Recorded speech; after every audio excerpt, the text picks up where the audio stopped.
এই তো কেনাকাটা শেষ করে এখন চলে যাচ্ছি। আল্লাহ হাফেজ। যাই হোক, হ্যালো গাইস, আসসালামু আলাইকুম। এই তো চলে আসলাম, আমি আর আমার মেয়ে মিলে আমরা চলে আসলাম আজকে কিছু কেনাকাটা করার জন্য। তো এসে প্রথমে ঢুকে পড়লাম ফ্যান দোকান, মানে সিলিং ফ্যান ইলেকট্রিক দোকানে। এসে আমরা একটা ফ্যান দেখার জন্য আমি আর আমার মেয়ে যাচাই বাছাই করে নিচ্ছি। তো ফ্যানওয়ালা দোকানদার ভাইকে বলছি, ভাই এগুলো কি ব্র্যান্ডের ফ্যান? উনি বলল, ভাইয়া এগুলো হলো number one brand BRB fan. বুঝছেন ভাইয়া, এগুলো এখন মার্কেটের চাহিদা অনেক বেশি, কেননা এগুলো ওয়ারেন্টি এবং গ্যারান্টি খুবই ভালো। আর এইদিকে আমার মামুনিটা কেমন করে দাঁড়িয়ে আছে দেখুন, ও বলতেছে, বাবা আমার কাছে অনেক বিরক্ত লাগতেছে, তাড়াতাড়ি কিনে ফেলো না। আমি বললাম, মা একটু দাঁড়াও, এই তো বাবা কিনে ফেলতেছি। তো এই বলে আমি দোকানদার ভাইয়াকে বললাম, ভাইয়া দেখো ফ্যানগুলো একটু দেখানো যাবে কিনা। ভাইয়া বলতেছে, এই তো ভাইয়া আমি এগুলো আস্তে আস্তে খুলে নিচ্ছি, আপনাকে দেখাবো। এই বলে উনি প্যাকেটটা খুলে নিল। তো আমি বললাম, আচ্ছা ঠিক আছে, আর দেখা লাগবে না, আপনি যখন বলছেন এগুলো number one brand BRB fan. যাই হোক, ওইদিকে আমার মামুনিটা আবার দোকানের ভিতরে ঢুকে পড়লো। তো যাই হোক, অবশেষে এই তো আমি ফ্যানগুলো কিনে ফেললাম। কেনার পরে ভাইয়া আমাকে একটা রিসিপ্ট ধরাই দিল। রিসিপ্ট আমি হাতে নিয়ে বললাম, ভাইয়া এত টাকা কেন দাম রাখছেন? উনি বলল, ভাইয়া number one brand BRB fan, এগুলো দামি এমন। তো যাই হোক, নিতে যাইতে হবে, তাই তো নিয়ে ফেললাম। তো এখন আপনাদের বলি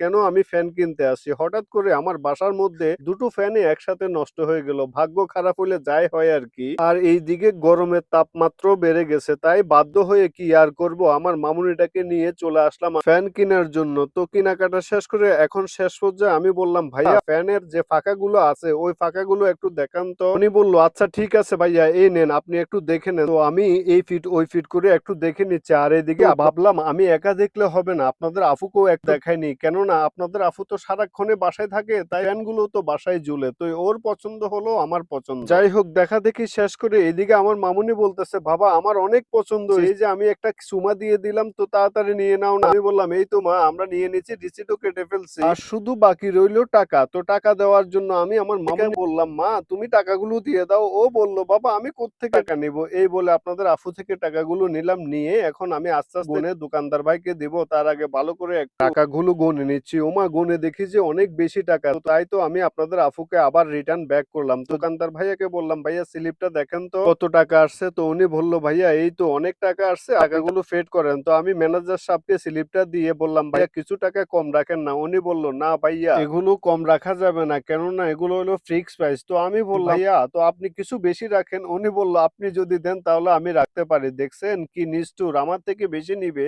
উনি 10টা টাকাও কম নিবে না। যাই হোক, আমি ভাব, কেননা আমার বাসায় ফ্যানগুলো নষ্ট হয়ে গেছে, তাই আর কথা না বাড়িয়ে টাকাগুলো ফেড করে দিলাম। ফেড করে আমি বললাম, আমি যাওয়ার সময় ফ্যানগুলো নিয়ে যাব। উনি বলল, আচ্ছা ঠিক আছে। তো যাই হোক, ভিডিওটা